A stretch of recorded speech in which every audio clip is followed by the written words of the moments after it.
With the 2023 season on the verge of getting started, I wanted to give everyone a quick rundown of the Dodgers' active roster going into the season. Now let me just say this is pretty bare bones stuff. I'm not here to give you some deep cut information like a player's penis size, but if you're more of a casual fan or you just want to get a quick refresher on the roster, let's get into it. Starting off with the infield, we've got Freddie Freeman at first base. Obviously he had a great season last year. Here are his stats. He's probably the only one who isn't going to play multiple positions this year, and considering he only missed 3 games last year, he's got that first base real estate locked down.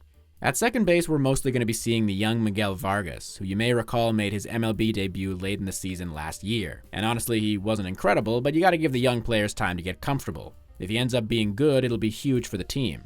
Now, the great tragedy of spring training was losing my favorite player, Gavin Lux. He was set to be the starting shortstop after we lost Trey Turner, but since Gavin tragically tore his ACL, our primary shortstop is now going to be Miguel Rojas, who spent a year with the Dodgers in 2014 but has been with the Marlins ever since. So we went from having 2 Turners to 2 Miguels. People are wondering how good the Miguels will be, but I'm more curious about how many times the broadcasters will mix them up.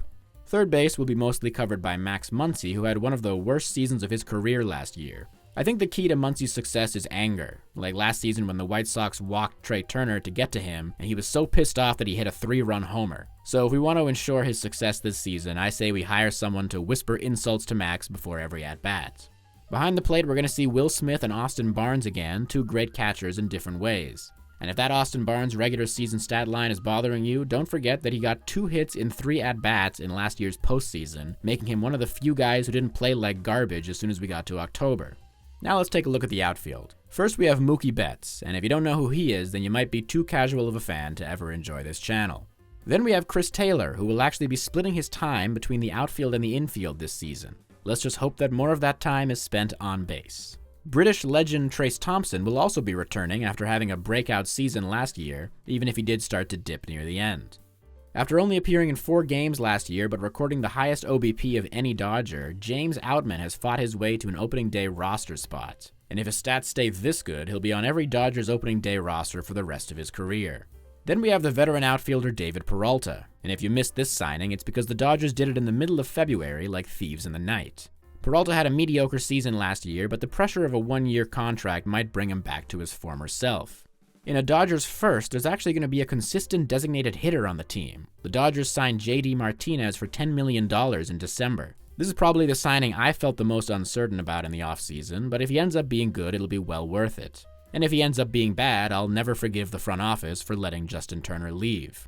Taking a look at the pitching, we've got Clayton Kershaw, of course. There's never really any doubt about his performance, but we should all pray that he stays as healthy as possible.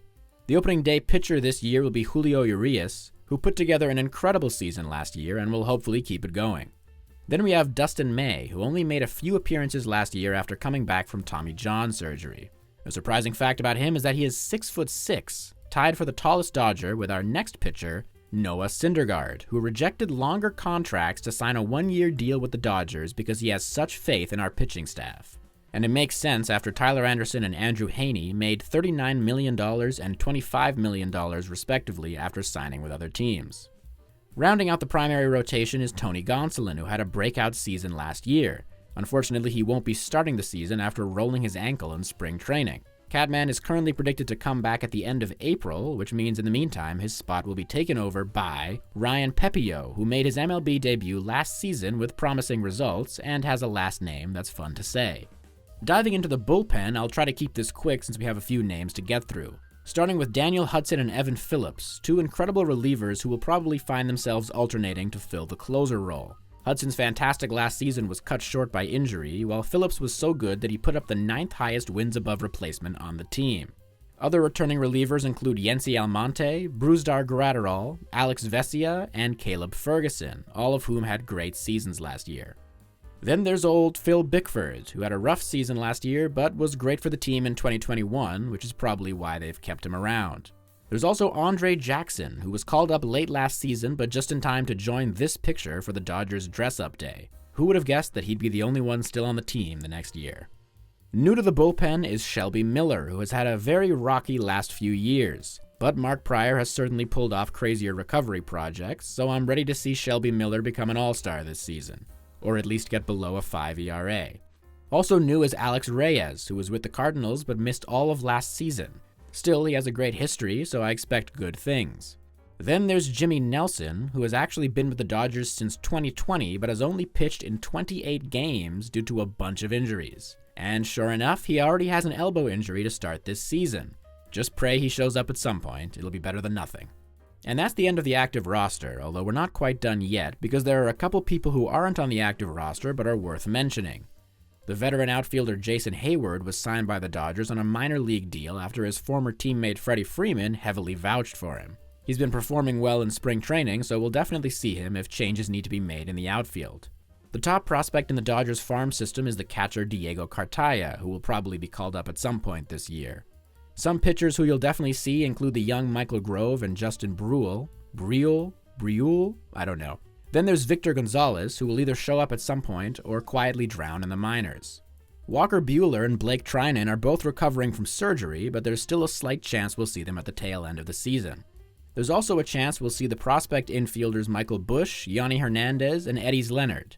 But I guess there's also a chance Sandy Koufax will come out of retirement and pitch a perfect game, so it doesn't really mean much. Alright, that's enough of that. Hopefully this was at least slightly informative. I'll be doing weekly recap videos throughout the upcoming season for those of you who can't watch all the games, so feel free to subscribe if that interests you.